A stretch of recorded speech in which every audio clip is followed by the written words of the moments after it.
Every story has a last page, every star a final bow.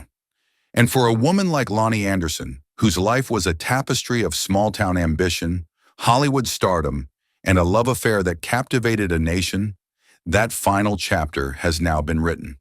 The world mourns the loss of an icon, a woman who, with a sly smile and an understated brilliance, redefined what it meant to be a television star in the late 20th century. Her death is a moment to reflect not just on the end of a life, but on the entirety of the magnificent story that came before it. To understand Loni Anderson, we must first go back to where it all began. St. Paul, Minnesota, a place far removed from the glitz of Hollywood. Born Loni K. Anderson on August 5, 1945, she was a small-town girl with a big city spirit. She was a natural beauty, a fact she didn't shy away from. But she was also a sharp and ambitious woman who knew her looks were a tool, not her entire identity. She was a beauty pageant queen in her youth, winning titles that helped her pay for her college education. But even then, she was already balancing the public gaze with a private life of quiet determination. She married young, at 18, and became a mother to a daughter, Deidre. This period of her life was a testament to her strength. She was a young single mother, a college student, and an aspiring actress all at once. She worked as a substitute teacher to support her daughter while continuing to hone her craft on local stages in Minnesota, starring in productions like Fiddler on the Roof and Born Yesterday. This was the crucible where she learned to perform, to captivate an audience, and to understand the power of a compelling character. It was this combination of raw talent and polished ambition that led her to Hollywood in the mid-1970s. She and her second husband, actor Ross Bickle, packed up their lives and moved to Los Angeles, determined to make it. Her career in those early years was built on small, memorable guest appearances on popular shows like SWAT, The Bob Newhart Show, and Policewoman. She was a striking presence on screen, and Hollywood noticed. She even auditioned for the role of Chrissy on Three's Company, a role that famously went to Suzanne Summers. But a guest role on that very show would be the final stepping stone to her destiny. That destiny came in 1978 with a role that would immortalize her. Jennifer Marlowe on the hit sitcom WKRP in Cincinnati. Jennifer wasn't a stereotypical dumb blonde. Loni made sure of it. She insisted that the character be intelligent, resourceful, and in complete control of her own narrative. Jennifer Marlowe was the unflappable receptionist at a struggling radio station. A bombshell with a heart of gold and a mind like a steel trap. She was a character who used her immense beauty not as a weakness, but as a source of power, effortlessly fending off unwanted advances and managing the chaos of the station with a quiet, knowing wit. The role earned Loni 2 Emmy Award nominations and 3 Golden Globe nominations. She became an overnight sensation, a pin-up icon, and a symbol of a new kind of feminine empowerment. She was proof that a woman could be both glamorous and smart, sexy and powerful. While her professional life soared, her personal life was about to enter its most public and tumultuous chapter. In 1983, while starring opposite Burt Reynolds in the film Stroker Ace, their on-screen chemistry spilled over into a real-life romance that would become a media circus.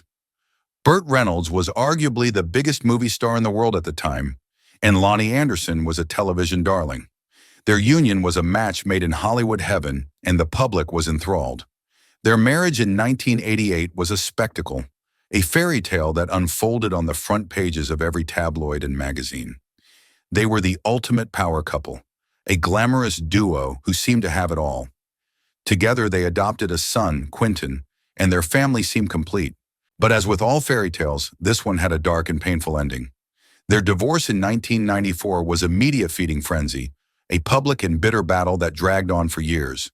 Accusations were hurled from both sides, and the intimate details of their private lives were laid bare for the world to see. It was a messy, heartbreaking chapter that proved that even the most glamorous of relationships can crumble under the immense pressure of fame. In her 1995 autobiography, My Life in High Heels, Loni recounted her side of the story, speaking her truth in a way she never had before. It was a moment of profound courage, a final act of taking control of her own narrative after years of being a tabloid fixture. After her divorce from Reynolds, Loni's career slowed down, but she never truly left the spotlight. She continued to act, making appearances in television series and a number of made-for-TV movies. She returned to her roots, starring in the television adaptation of A Letter to Three Wives and earning praise for her portrayal of actress Thelma Todd in White Hot, The Mysterious Murder of Thelma Todd. She embraced a new kind of role, one as an elder stateswoman of television, appearing on shows like Sabrina, The Teenage Witch, and, in a full-circle moment, the 2023 Lifetime movie, Ladies of the 80s, A Diva's Christmas. This later part of her career was a testament to her longevity and the lasting affection the public had for her. She had endured the highs of immense fame and the lows of public scrutiny, and she had emerged with her grace and dignity intact. In her later years, Loni also became a passionate advocate for a cause close to her heart, COPD awareness. Having watched both of her parents suffer from chronic obstructive pulmonary disease, she became a spokesperson for a support organization. This was Loni at her most authentic, using her platform not for personal gain, but for the greater good. She was a woman who had seen the best and the worst of life, and she chose to spend her time helping others navigate the difficult parts. And so, we arrive at the final moment. Loni Anderson has passed away at the age of 79, just days before her 80th birthday. The news arrives with a quiet solemnity, a stark contrast to the boisterous public life she once led. Her death, following a prolonged illness, serves as the final bridge to her life's incidents. It's a reminder of the fragility of even the most vibrant of lives and a cue for us all to look back on her story. We remember her not just as a sex symbol or a tabloid queen, but as a strong, intelligent, and deeply resilient woman.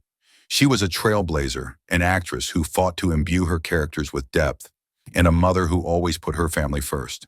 She was a testament to the idea that a small-town girl can indeed make it big, not by losing herself in the process, but by staying true to the very qualities that made her who she was.